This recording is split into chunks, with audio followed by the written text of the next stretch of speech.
My name is Bartlett. I'm Professor of Offender Healthcare here at St George's, and I'm going to talk to you in outline about key issues in the conceptualisation and classification of mental disorders.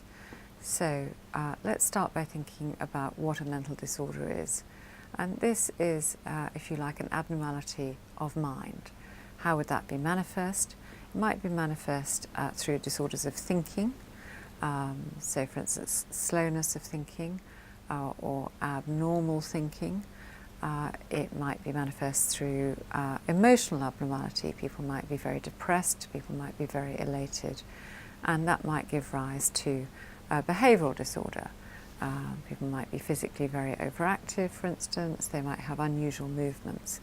And it could be a combination of all of those things that are seen and witnessed and heard about by third parties. But more than that, for that to qualify as a mental disorder, a number of other things have to be true. So, in addition to the cognitive, emotional and behavioural elements that I've just described, for this to be a mental disorder, the person concerned is likely to be distressed, and that's crucial to the definition. However, there are occasions when they're not, and actually the distress is that which is caused to other people, and that is also used in relation to some mental disorders.